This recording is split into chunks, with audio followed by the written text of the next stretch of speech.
بسم اللہ الرحمن الرحیم۔ السلام علیکم ورحمۃ اللہ وبرکاتہ۔ رزق کے خزانوں کی ایک چابی، کروڑ پتی بنا دینے والی قرآن کی ایک آیت، آج ہم اس پر بات کریں گے۔ کیونکہ اکثر لوگ یہ کہتے ہیں نا کہ جی یہ جو باتیں ہیں ایسے کیسے ہو سکتا ہے۔ دیکھیے اللہ تبارک و تعالیٰ جو ہے نا وہ ہر چیز پر قادر ہیں۔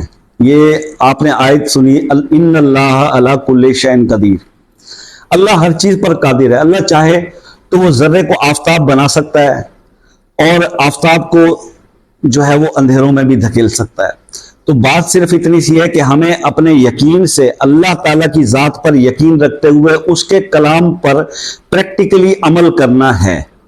تو اس عمل کرنے سے جب اگر ہم اس یقین کے ساتھ کہ ہماری تقدیر اللہ پاک نے لکھی ہے اور وہی اس میں رد و بدل بھی کر سکتے ہیں، اور وہ اس کو تقدیر جو ہے اس تقدیر معلق میں وہ چینج کر سکتے ہیں، اور وہ ہمارے حالات کو بدلنے کی طاقت ہمارے رب کے پاس ہے، اور ہمارے رب کو ہم نے منانا ہے، راضی کرنا ہے، تو اس کا سب سے بہترین ذریعہ جو ہے وہ کلام الہی ہے۔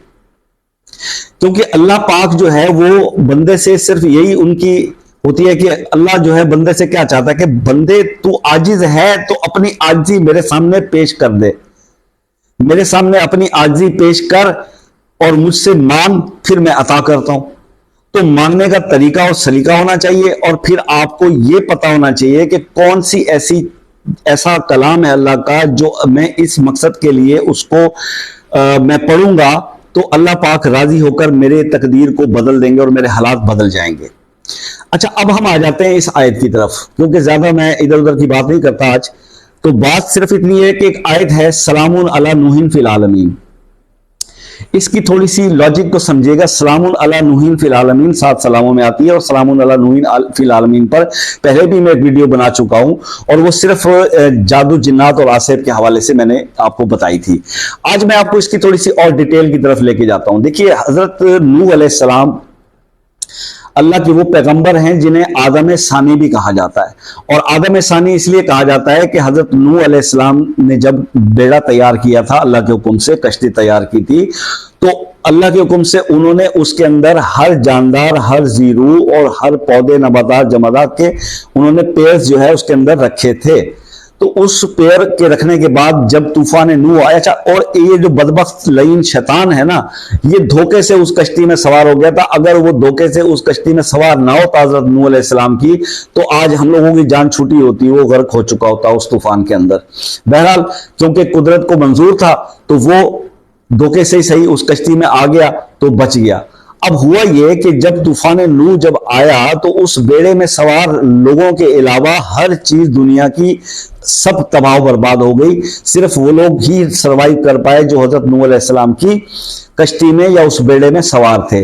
تو اس طرح سے ہم سمجھ رہے ہیں کہ یہ اس کو سیکنڈ آدم یا آدم ثانی حضرت نوح علیہ السلام کو اس لیے ہی کہا جاتا ہے کہ ان سے پھر آگے جو لوگ بچے تھے تو وہ پھر آگے جو ہے انسان کی جو نسل بڑھی، اور وہ جو ہے حضرت آدم کے بعد حضرت نوح علیہ السلام سے پھر آگے وہ سلسلہ بڑھا۔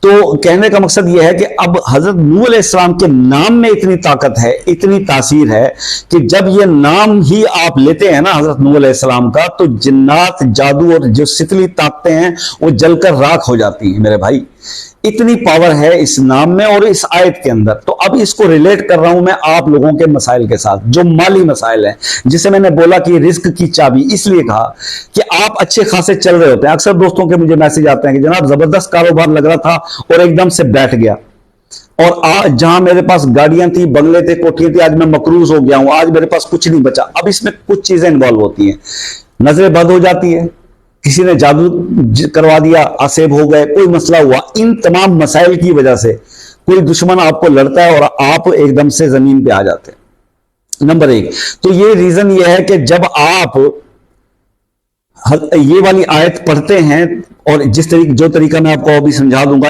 اس آیت کو آپ اپنا اوڑھنا بچھونا بنا لیتے ہیں، کثرت کرنی ہوگی اس کی۔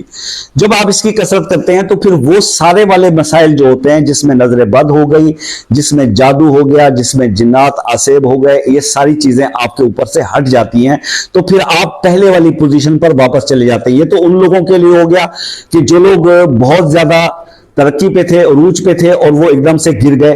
ये उन लोगों के लिए अब ये हो गया कि वो लोग फिर दोबारा से वापस अपने उरूज पर कैसे जाएंगे इस आयत की मदद से, अगर वो करेंगे तो ये तो उनके लिए होगा। अब ये कुछ होगा कि जिन लोगों को जिंदगी में कभी उरूज मिला ही नहीं है, मतलब मेरे जैसे गरीब लोग ही हैं, तो देन वो इस पे क्या प्रैक्टिस करें या उनको इसका बेनिफिट क्या होगा। देखिए, जैसे मैंने आपको बताया, हजरत आदम अलैहिस्सलाम को जब अल्लाह ने तख्लीक किया तो जाहिर है कि इंसानियत की बुनियाद थी, पहला इंसान था, तो उनसे अल्लाह का जो लगाव, जो प्यार, जो मोहब्बत है, हजरत आदम अलैहिस्सलाम की हम सब आल हैं, उनकी औलाद हैं। तो फिर हजरत नूह अलैहिस्सलाम को जब मैंने आदम सानी बोला तो हजरत नूह अलैहिस्सलाम भी अल्लाह के बहुत प्यारे पैगंबर हैं।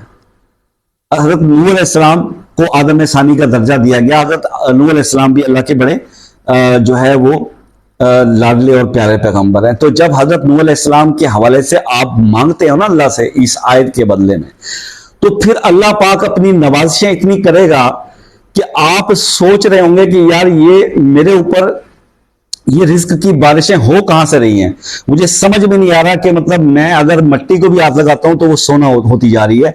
ये असरात आपको इस आयत की कसरत करने से आपको मिलेंगे। और ये आप एक काम करें, ये जो मैं आपको तरीकेकार बताने लगा हूं वो आप अच्छी तरह नोट कर लें, और एक कॉपी पेंसिल उठा के एक कॉपी के सफे पे आज की डेट भी नोट कर लें, और फिर अगले साल एग्जैक्ट इसी डेट को आप वो कॉपी खोलिएगा, और उस कॉपी में डेट के साथ आप आगे आप अगर आपके पास घर नहीं है तो लिख दें कि मेरा अपना घर हो। ये ख्वाहिशात अपनी लिख लें, मेरे पास गाड़ी हो, अगर आपके पास GLI है तो आप लिख दें मेरे पास V8 हो, लिख दें। ये सब कुछ आप नोट करके उस कॉपी को बंद करके फिर आपने एक साल उस कॉपी को खोलना नहीं है, और सिर्फ ये अमल करना है जो मैं आपको बताने जा रहा हूं। उसके बाद फिर अगले साल उन्हीं डेटों में आप वो कॉपी खोलिएगा तो इंशाअल्लाह अल्लाह के हुक्म से अगर आपने ये सब परफेक्ट काम किया है तो वो तमाम बातें जो आपने लिखी होंगी वो हो चुकी होंगी। इंसान अल्लाह का नायब है और अल्लाह के पास कुन की ताकत है। अल्लाह ने हर ताकत में से इंसान को कुछ कुछ चीजें जो है ना अपनी वो मुंतकिल की हैं, ठीक है। तो बात ये सिर्फ इतनी सी है कि आप लिखकर ये रख लें और इस आयत का विद करें, फिर देखें किस्मत कैसे बदलती है। अब आते हैं वजीफे की तरफ। करना क्या है? सबसे पहले तो आपने ये करना है कि आपने खुशखत लिखवाना है इसको। अगर घर में कोई अच्छा खुशखत लिख लेता है, आप खुद लिख लेते हैं, आपका बच्चा, आपकी बीवी, दैट इज गुड। नहीं तो आप किसी भी बाहर से पेंटर से, किसी भी खत्तात से आप सलामुन अला नूहिन फिल आलमीन जो है वो कई पर्चियों पे लिखवा लें, मतलब कॉपी साइज का कागज होना चाहिए। वो लिखवाने के बाद इसको आप लगा लेंगे अपने बेडरूम में, अपने गेस्ट रूम में। नापाक जगह पे नहीं लगाना, किचन में लगा दें। ऐसी जगहों पे लगाएं जहां हर वक्त आपकी नजर उस पर जाए, आपके घर वालों की नजर उस पर जाए, सब मिलके उसको पढ़ें, उस आयत को दीवानों की तरह पढ़ा करें। उसके बाद फिर आप जहां आपकी वर्क प्लेस है, आप काम करते हैं, आपकी शॉप है, आपका ऑफिस है, वहां पर लगा लें ताकि आप बैठे हो आपकी नजर उस आयत पर जाए, बार बार जाए, आप बार बार उसको पढ़ें, देखें और पढ़ें। यह हो गया एक अमल इसका करने का। दूसरा आपने करना यह है, दूसरा जो काम आपने करना है वो ये करना है कि इस आयत को आपने 100 टाइम्स, 100 दफा आपने रोजाना पढ़ना है। कोई भी वक्त आप मुकर्रर कर लें दायमी कैलेंडर के साथ मैच करके कि भी मतलब ये कि इशा की नमाज के बाद का वजह समझाया था कि वक्त तो बदलता है ना 40 दिन में, तो ये आपने करना यही है कि इसको आपने ना फिर टाइम एडजस्ट कर लेना है, सिंगल एक ही टाइम होना चाहिए, ठीक है। और उस पर आप 100 दफा इसको पढ़ें। ये तो हो गया एक तरीका। दूसरा ये है कि इसको आपने, जैसे मैंने बोला ना, करोड़पति बनना चाहते हैं ना, तो फिर आप इसको चलते फिरते उठते बैठते आपने इसको बेशुमार पढ़ना है, चाहे आपका वजू हो या ना हो। फिर दीवानों की तरह इस आयत का आपने विद करना है, कसरत करनी है। तो ये आपका प्रोसेस रहेगा। इसको अब मैं 40 दिन तक महदूद नहीं करता, मैं तो ये कहूंगा कि आप इसको एक साल अपनी जिंदगी का अमल बना लें, और वैसे 40 दिन करके देख लें तो आपको खुद ही पता चल जाएगा कि आपके मौजूदा स्टेटस के अंदर कितना चेंज आता है। जब उस चेंज को आप पॉजिटिव देखें तो इसको पूरा साल कर डालें, और फिर साल के बाद वो कॉपी खोल के देखिएगा कि हुआ क्या है। अब आगे इजाजत की बात। तो भाई इस अमल की इजाजत हर उस बंदे को है, मेरे चैनल को लाइक करने वाले को नहीं, कमेंट करने की नहीं, ये शर्त नहीं है। सिर्फ ये है कि वो 5 वक्त का नमाजी हो और रिज़्क़ हलाल खाता हो, उसको इसकी आम इजाजत है, वो करे, और उसके बाद देखे कि अल्लाह की रहमतें उस पर किस तरह बरसती है। उम्मीद है आपको वजीफा पसंद आया होगा। मिलते हैं नेक्स्ट वीडियो में, तब तक के लिए अपने भाई को इजाजत दीजिए। अल्लाह हाफिज।